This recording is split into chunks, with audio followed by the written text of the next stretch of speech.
Hello, everybody. It is Friday in Pittsburgh, Pennsylvania. My name is Adam Bittner, Assistant Sports Editor for Multimedia at the Pittsburgh Post-Gazette, in for the Friday edition of the Northshore Drive with Christopher Carter. Chris is at the Greenbrier tip-off tournament with Pitt basketball, so make sure you're following his coverage all weekend if you're interested in that. I am joined today by Brian Batko to break down the Steelers' I'm loss. interested in Pitt LSU hoops. It's the Tyler Batiste Bowl. Our former boss, our former sports editor at the Post-Gazette, biggest LSU fan I know. Yeah, it'll be a nice test for the Panthers. So, yeah, make sure you're tuned into postgazette.com for all of that. But that is Brian Batko. He is I'm back. going to send Tyler a salty text here soon before tip-off. So Yeah. Brian, how was the trip home with all the weather that has been about? Trip home was fine. Yeah, I literally just walked in my house from Cleveland. Thought to get some coffee because the Fairfield Inn in Streetsboro guys were running a little bit low in the tanks there in the lobby. But I'll tell you what, walking to the car out of the stadium last night was treacherous. I mean, you want to talk about slushy. That was pretty dicey. So fortunately, the roads weren't too bad, and yeah, easy drive home this morning. Very well. Everyone, we're going to be talking about the offense, coaching, and defense in the three segments today, keeping it pretty simple. Nothing fancy. So special teams. That was a bad punt by Corliss Waitman. Let's just get that out of the way at the very first. I'm never going to put it all on a punter. Many other reasons they lost that game, but man, his only punt of the day, and Jerry Dulac, golf expert, tells me it was not a shank, it was a chunk because he pushed it to the right. So interesting. Yeah. Thank you, Jerry, for the insight on that one. Jerry would know that, but yeah, that was rough. That really hurt them, giving the Browns that short field. So, all right, on to the offense.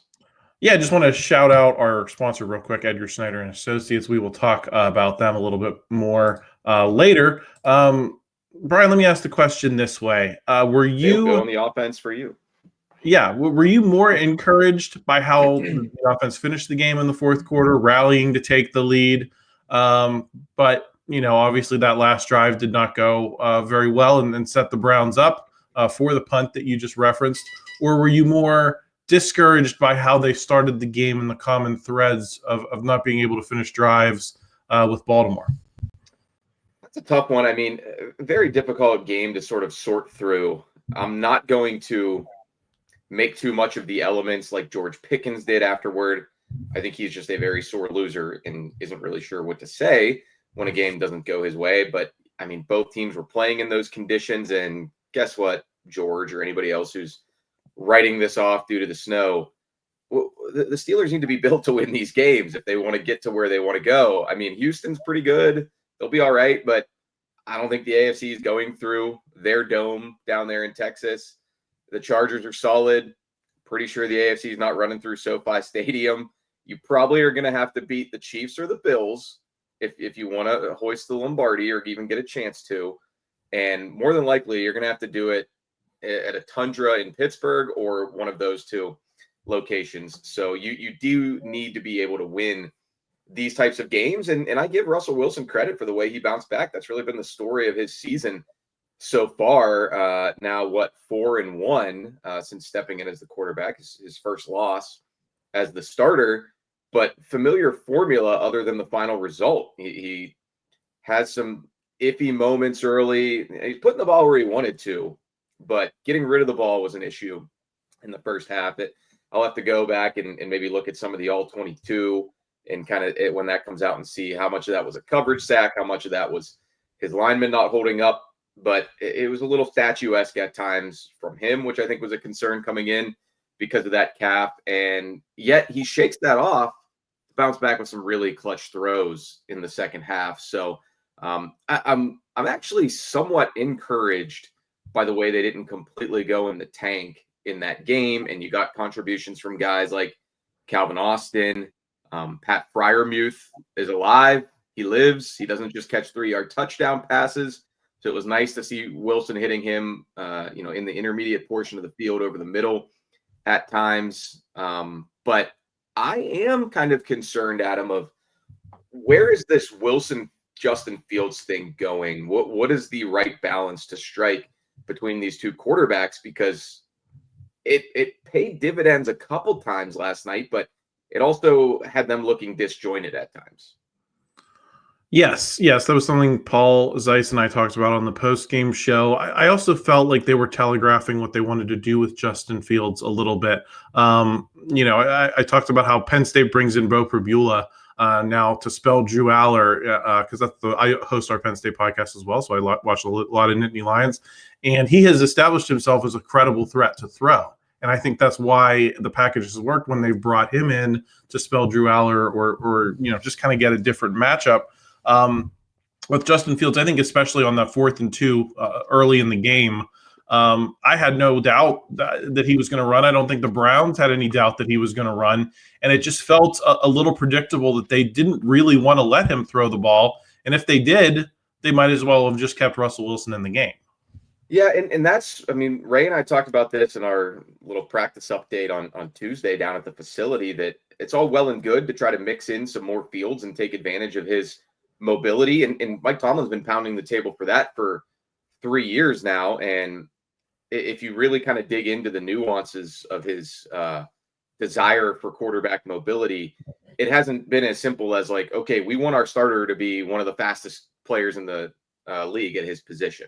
That helps, but he's more so talked about the prudent use of quarterback mobility and run that word through the Tomlin translator. And I think you get basically short yardage, red zone, areas where you are going to be able to take advantage of the defensive structure and kind of use that as a little bit of a cheat code, which we saw from Fields in those first 6 starts. He was very difficult to contain when he had the ability to get that first step, show a little burst, beat somebody to the corner and either score or move the chains. Last night, though, and this is going to be the difficult part of it week to week, is how do you walk that line? How do you have the feel for the game if you're Tomlin and Arthur Smith of, okay, are we going to telegraph this and say line up and try to stop our 6'2" guy who can run a 4.4 and also potentially beat you over the top with his arm?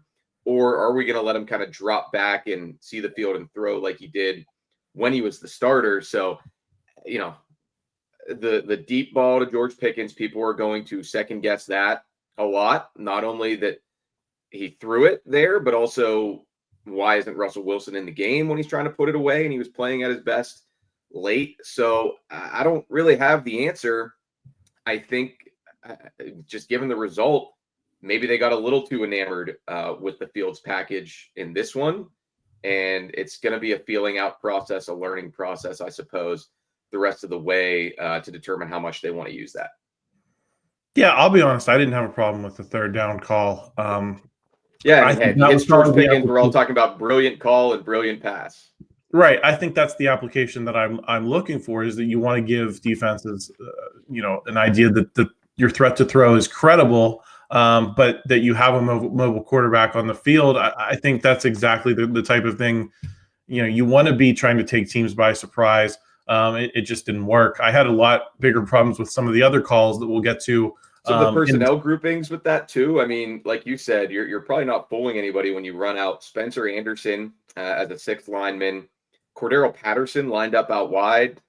I'll never understand the 2-point conversion try to him. Ultimately, it was probably a moot point because the Browns got to the end zone anyway.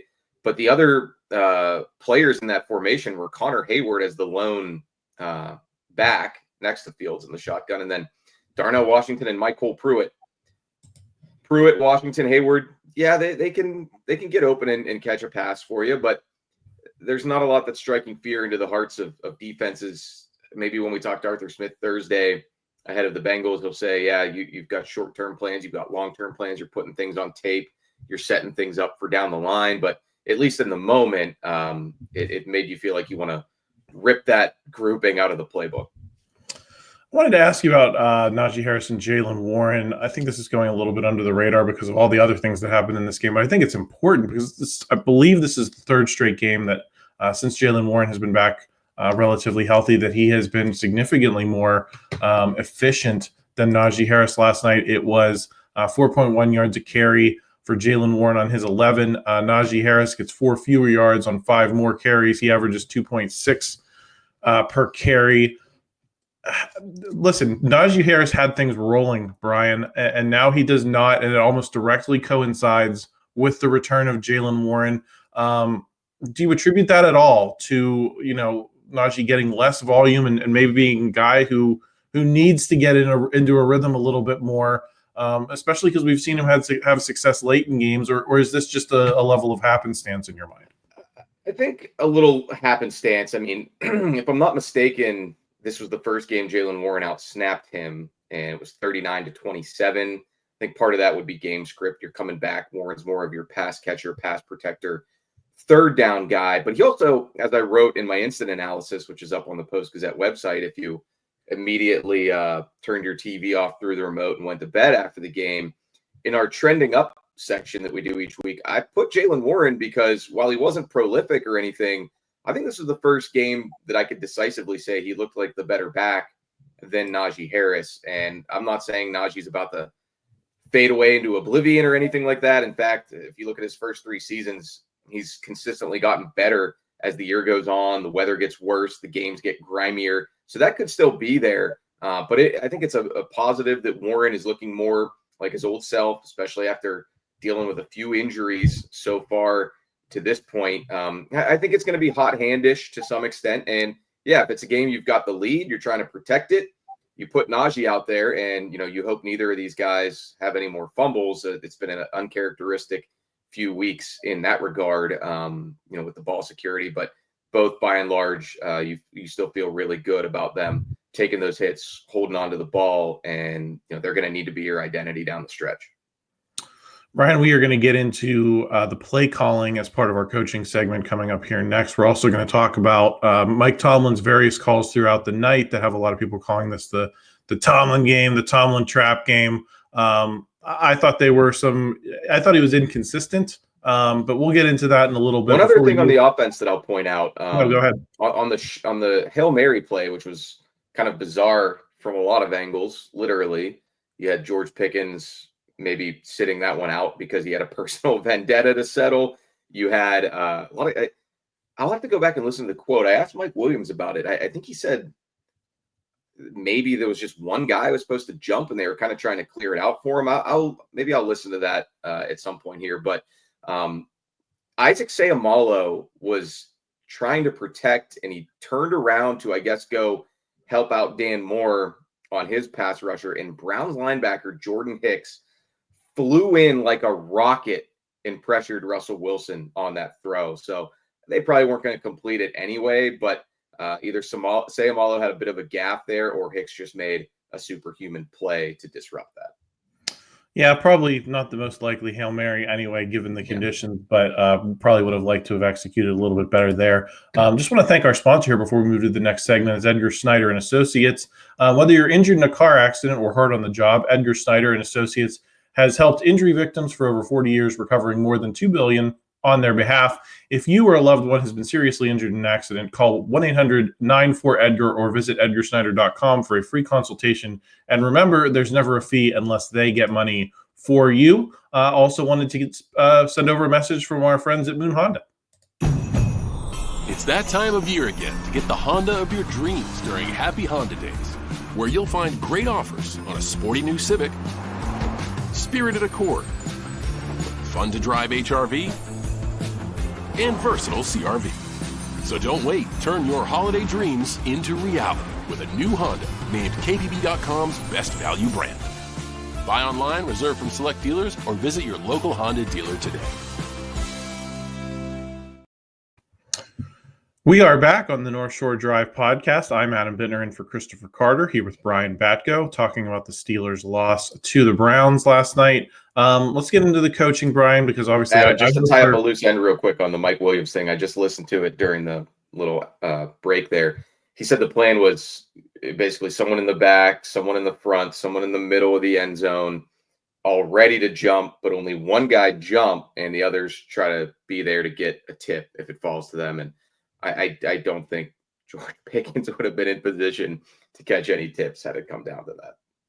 Interesting. It's more thought out than I think sometimes people think about how to actually execute these plays. And I think we saw in that Washington-Chicago game that, catching the tip is probably the easier thing to do than catching the pass itself. Brian, I hosted our post-game show last night. People were frothing at the mouth about the Tomlin decisions. And I said, look, I thought they were inconsistent in that on the first drive of the game, you kick it from 58. On the second drive of the game, you pass on the field goal to go for it from 55. At the end of the first half, you just give up on the idea of kicking altogether. After, we're talking about Chris Boswell all week as the best kicker in the NFL. I want to get to the second half decisions, but I found that series of 3 decisions interesting in the sense that they lost the game by 5, and that was 6 points that he didn't take, or at least attempt to take. Yeah, I mean, the end of the first half, not using his second time out there cost them some time as well, and then Russell Wilson ends up getting sacked to end it. So yeah, I mean, I think the clock management, Mike Tomlin was far from perfect in that regard. The kicking stuff is always a little difficult to critique for me, because you don't necessarily know the conversations that are going on down there with Boswell, with Danny Smith. How are you hitting this in warmups? What's the wind doing right now? According to Tomlin, Boswell always wants to kick it, but it's not that simple. So, those things are the more granular, coaching angles to break down.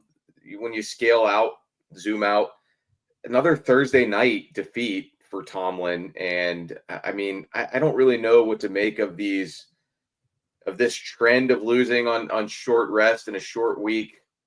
I don't really buy the whole it's even tougher after an emotionally charged game against the Ravens. I don't know about that. I mean, I do think the Browns came out with more juice, but I think sometimes that just kind of depends on whether things go your way on the first few plays or first few series. Then some momentum starts to flow, and a 2-8 team starts to believe in themselves, putting the hammer down on a primetime game like that. I do think Mike Tomlin consistently has some of the most physical teams in the NFL, if not the most physical, and they exert that physicality a lot against the Ravens, and it might just be tougher human nature to bounce back on 4 days rest. So perhaps that's part of it. But yeah, I mean, the more I guess in-depth aspects of his decision making last night, you can argue the penalty too, whether he should have accepted that one or taken the down. So it was not a good night for him. And yeah, also Arthur Smith. I'd be curious to know how much interplay there is between those two guys of who to have in there at quarterback and when, and sort of the mindset and mind frame of how to mix those guys in. Well, you referenced the penalty sequence there, late in the game. I think there were a lot of people, including Paul, last night on our show, said, "Why don't you let them score?" To leave a little bit more time, because they were already down near the goal line. Didn't let them score. Obviously, burned the second time out on that substitution. Ultimately, if you just take the 5-yard penalty, then you're right back in well, I guess you're in 3rd and 2, and that's worse than the 4th and 2 you were already in. But I think people were very furious that they didn't call the timeout there. What was your read on how he ended the game, and what did the guys have to say in the locker room afterward? I really don't want to hear too much about the officiating. I mean, I just think that's so, refs have bad calls for both sides. You always notice the ones for the team you're a fan of. And I can guarantee Browns fans are saying probably something about how they also had to overcome the stripes to win the game. Like that's just how this goes by and large. Obviously, there are big missed calls from time to time. The more I kind of read and hear about the illegal touching, intentional grounding controversy, that one was handled correctly by the crew, even if they didn't do a great job explaining it either to Mike Tomlin right away or to the audience watching at home or those of us in the press box. So I think they took a weird road to get there, but they ended up at the correct destination. And then Mike Tomlin had to kind of think on the fly about what he wanted to do. And he was pretty adamant that, he wanted to take the distance to make sure, the Browns would have a tougher field goal. And I understand that. And they end up getting more than enough yardage on the next play anyway. You could argue it might have been a different call had it been 4th down instead of 3rd. So I'm not as concerned with that decision by him. The letting them score thing is kind of interesting. It ends up costing them about 40 seconds. I asked TJ Watt about that after the game. He was not in the greatest of moods, as you might guess, and he said they were trying to punch the ball out if they could. And I was like, well, did Chubb go down on his own, or did you guys like? And he said, no, we're just trying to get the ball. I basically said, did you think about letting him score? He kind of said no, and that's true to the Steelers' identity, and I don't blame them for that. I mean, while it's easy to sit at home and say, look, 42 extra seconds, look what you can do with this. Just let the guy go and get your offense out there. The weather was bad, number one, and two. Would it have surprised anybody if Landon Roberts comes flying over the top and jars the ball loose, and the Steelers are celebrating a goal line stand in Cleveland? Tougher to do against Nick Chubb than others. I know that, but it wouldn't have shocked me. I think it's in their DNA to say no easy buckets ever. But that was another interesting case of situational football, no doubt. Yes, and Brian, you mentioned the weather. I mean, what was it like? Because early in the broadcast, Al Michaels and Kirk Herbstreit said, "Oh yeah, there's a little bit of flurries coming down, but there's not a ton of wind. It's just kind of a cold night." Then the snow comes, but by late in the game, it wasn't as heavy as it was seemingly at times. What was your read of how the conditions played into some of these decisions that were made that may have seemed, on paper, maybe not what you do under perfect conditions, but under that kind of weather, maybe you rethink things a little bit?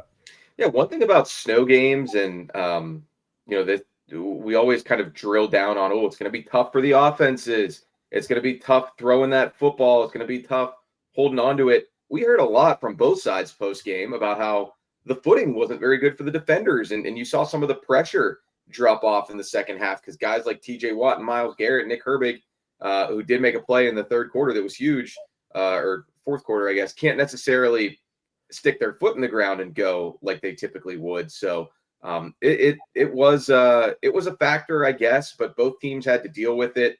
I think you had two quarterbacks who have always had big arms and can cut through the wind like that. Although Jameis said his first snow game of his career, I believe it was the coldest game he's ever played in. So I give him credit for rising up in that moment for Cleveland. And I mean, hey, Steelers fans won't want to hear it, but just as a football fan, it was pretty fun to watch his post-game moments on the field with the Amazon crew, but also his presser with Cleveland media. I mean, he's a funny guy, that's for sure, and he is entertaining. There's no doubt about that. His touchdown run was impressive by a bigger guy who's never been the most fleet of foot, especially at his age. And unfortunately for the Steelers, TJ Watt got absolutely manhandled by Jack Conklin on that play, and I suppose that will seg us into discussing the Steelers defense here in the third segment.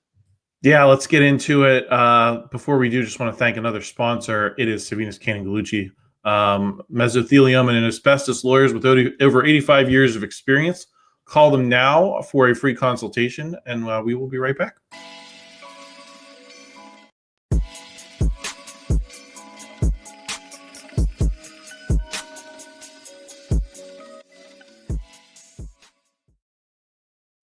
Played the wrong clip there, Brian. The interlude clip. That's what you get. Listen, I'm backup quarterback here coming in on a short week. You're not Jameis. Sometimes, right, exactly. Sometimes you pick the wrong video clip. Brian, where was the pass rush last night for the Steelers? I think that's the big question a lot of people have. Obviously, you mentioned the one big Nick Herbig play, but probably one of the more invisible games we've seen a healthy TJ Watt play. You mentioned the conditions. What went into how that Steelers pass rush played last night without Alex Highsmith? Yeah, I mean, in my instant analysis, I'll refer to, I don't think I've ever had TJ in the trending down section of that. He's probably been in the player of the game section more than anybody since we started doing it right after the game. But tough to argue. I mean, twice in 3 weeks, no sacks, and we hold him to a different standard. We grade him on a curve, of course, even against the Ravens last week. I mean, he ends up with 1 sack, and he's a big part of shutting down Lamar every time they play. But, yeah, I mean, against the Commanders, and and against certainly the Browns last night, when I didn't realize the Myles Garrett, TJ Watt storyline was getting so much oxygen over in on the shores of Lake Erie. He came up small and Myles Garrett came up huge, at least in the first half. And Garrett had, that end of the second quarter sack as time expired. His fellow edge rusher, Ogbo Okoronkwo, comes up and places a crown on his head.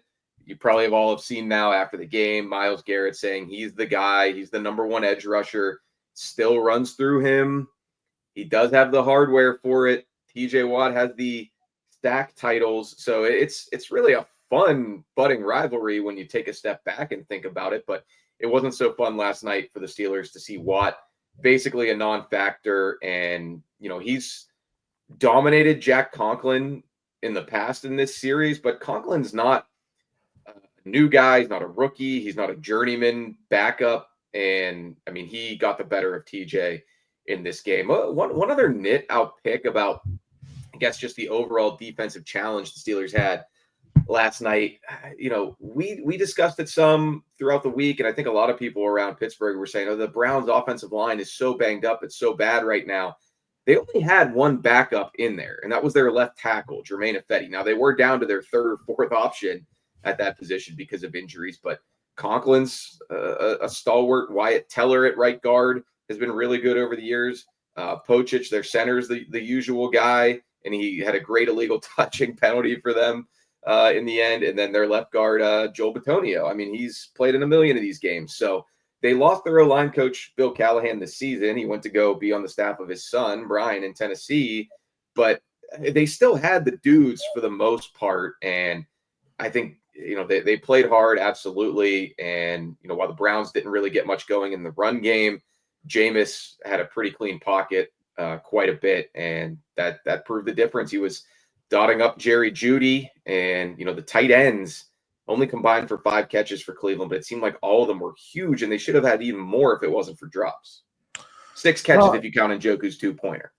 Yeah, well, I think a lot of people, and I said this to Paul last night, and I'll repeat it here with a little more statistical backing. I think a lot of people think Jameis Winston is a joke because of the the eccentric interviews and his carefree attitude and all of that. But if you look at the numbers from last night, honestly, the pressure was not horrific from the Steelers. You got 4 pressures from Nick Herbig, obviously the strip sack, and he had 3 hurries. TJ Watt had 2 pressures. Cam Heyward had 3 pressures. They were getting in his face. In my opinion, they just didn't get home, which, that's fair for criticism, but it's not as if he wasn't seeing any pressure at all. He just, to me, seemed to make the throws. It's actually interesting here. I'm looking at the stack up of the PFF grades. They had Nick Herbig number 1 at 93 last night. TJ Watt was 3rd at 76 grade. Those 2 guys had 6 stops between them, which are defined by Pro Football Focus as tackles that result in failure for the opposing offense. Cam Heyward had 3 pressures and 3 stops. So as on a certain level, do you just have to give Jameis Winston and that Browns passing game a little bit of credit for what they were able to do? Because I don't think they were as bad as a lot of people thought they were going into this game. I think a lot of the origin of people's thoughts about the Browns is rooted in what Deshaun Watson was doing before Jameis Winston showed up. Another trend of Steelers Browns over the years is it's been pretty common to see guys schemed open, running free. So Kevin Stefanski's, he's got some of the answers for what Mike Tomlin and Terrell Austin like to do coverage wise. Clearly, it looked like there were some lapses, some missed assignments, some busts on the back end for the Steelers. And again, it's 12 hours after the game ended here as we're discussing this, but and we'll have more clarity as we kind of just dissect it and go through it. But yeah, they did get hurt with some opportunistic completions for Jameis Winston, and Kevin Stefanski was really complimentary of Jerry Jeudy afterward. So yeah, that was an issue that popped up a couple weeks ago for the Commanders, and then the Steelers played out of their minds defensively against the Ravens. And this is kind of what I come back to. If we just want to finish on a bigger picture thought, It's so tiring to ping back and forth from the Steelers are legit and they're Super Bowl contenders to the Steelers are fraudulent and they're pretenders every single week based on a win or a loss. But I will say the notion that they can kind of zig while a lot of the AFC powers that be are zagging with the freak show quarterbacks who are 6'5", run like the wind, or Patrick Mahomes, huge arms. And the Steelers can kind of win with blue collar, grinded out defense because they've got the best unit side of Detroit, maybe. I just think that's kind of fool's gold a little bit in the NFL. I think you can win a game or two in a vacuum with that, but it's just so hard to play defense in this league in general, week to week, that you're kind of due for a bad night or an inconsistent game or just some fluky chunk plays or big plays that can do you in. And that's why, to me, it's always a lot more beneficial, a lot more helpful, good for the margin of error if you've got the prolific offense that can quick strike score at any time. We've seen that occasionally with Russell Wilson and the deep ball, but I just wonder how sustainable it's going to be to kind of be boom or bust on the long shots and then the running game. Yeah, and I mean, I think they're still figuring it out to some degree, Brian. And to your point about, they're fraudulent or they're Super Bowl contenders, I think maybe I went into the season thinking they were maybe the 5th, 6th, or 7th best team in the AFC. I think now they might be the 3rd or 4th. And I think the reason you see this back and forth is that people aren't happy with them being a mid-tier playoff team.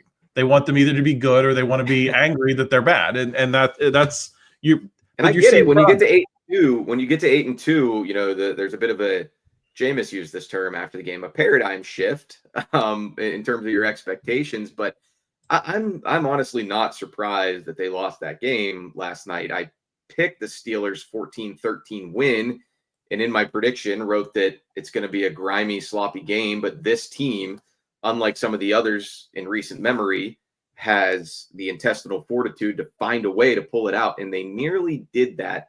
But the Browns kind of reminded everybody that, yes, they still have some talent. They hate these guys on the other side. You can't discount that. They probably couldn't really get up for the Saints on the road last week and didn't, they crumbled at the end of that game. But they don't like the Steelers, obviously. The Steelers better hate them after the way things have gone for them in Cleveland over the last 6 or 7 years. And it showed last night that the fans were into it. The environment got them pumped up. Devin Bush was making plays after going out for the pregame coin toss. Didn't have that one on my bingo card. So, yeah, kind of a doomer thought that I'll leave you with. But I think it's an interesting stat if you believe in Cleveland jinxes or curses. Every Steelers team to even make the Super Bowl, let alone win it, won that season in Cleveland. So obviously what happened last night and what goes on the rest of the way has nothing to do with 2010 team or the 2008 team or even the 2005 team or the 70s team, certainly. But I just think that's kind of interesting that the Steelers have had a Browns road win on their ledger every time they've gotten to the big game. Brian, I did want to get you out of here on this quickly. A rough night, I think, in the secondary was what a lot of people were saying on social media and what has kind of borne out in the data after the game. PFF has Joey Porter being targeted 5 times, allowing 5 catches for 52 yards. Minkah Fitzpatrick allowing 2 for 20 yards. And obviously Donte Jackson allowed that long one despite getting the interception. Was it a function of, just what you're saying with like the footing in the snow and the offensive player knows where he's going and the defensive player has to react? And so that's an advantage for the offense. Are you putting any stock in how those guys played last night? And particularly Joey Porter Jr. has been getting a lot of flack. I can't quite diagnose that one just yet, honestly, Adam. Maybe that'll be a topic that we can pick at on the Monday show or whatever, because we're going to have a longer week now leading up to Bengals than we had this past week. So Donte Jackson, he comes up with another pick. He's not he's far from perfect, but he does tend to make the play when it comes to him. Deshaun Elliott, another forced fumble, huge hit, huge play by him. So they are getting some splash, and they're still kind of sticking to the bend but don't break script. But the other side of that coin, we saw it at the end of the Cowboys game too, is sometimes you do break, and at that point, you just kind of have to tip your cap, I guess, to the other team, and people won't want to hear that, won't like that. But Jerry Jeudy's a former first-round pick. Jameis Winston's a former number 1 overall pick. David Njoku, first-round pick. Nick Chubb, one of the best running backs in the league. And the Browns still have some guys. This season's gotten away from them, but playing Pittsburgh, especially at home, it's kind of their Super Bowl. And man, Adam, the Bengals are up next, but the rematch with the Browns at Acrisure Stadium is right around the corner 2 weeks from now. And that game, in my opinion, got a lot juicier with some of the back and forth afterward. Pickens, Newsome, Garrett, Watt, even the Devin Bush thing I referenced. So I thought that game was going to be kind of a clunker, kind of a snoozer. But all of a sudden, I'm back in for that one. I think we're out of the midseason doldrums now, Brian. It feels like the snow, everything made it. This is late season football. We're here. So make sure you subscribe. Game the rest of the way might be in cold, snowy, or both weather. So that'll be interesting. And this is why people love the NFL this time of year. Brian, thanks for joining me today. Everyone else, make sure you're subscribed. We're gonna have a lot more the rest of the week. Jason Mackey's gonna have a special edition of First 10 Saturday morning to get you through the long weekend with some Steelers talk. Chris will be back Monday on the Northshore Drive with Ray. And then I believe we have lots of college football content coming your way. I believe Stephen Thompson is at the Pitt game. Joel Haas and Lyle Allenstein at Penn State, Minnesota. So make sure you're subscribed. Like this video if you enjoyed it. Help us out in the YouTube algorithm. We always appreciate that. And we will talk to you again throughout the week. Thank you for tuning in to another episode of the Northshore Drive podcast from the Pittsburgh Post-Gazette. If you watch this video on YouTube, please like the video and subscribe to our channel. For all the sports coverage from the Post-Gazette that we have to offer, visit post-gazette.com.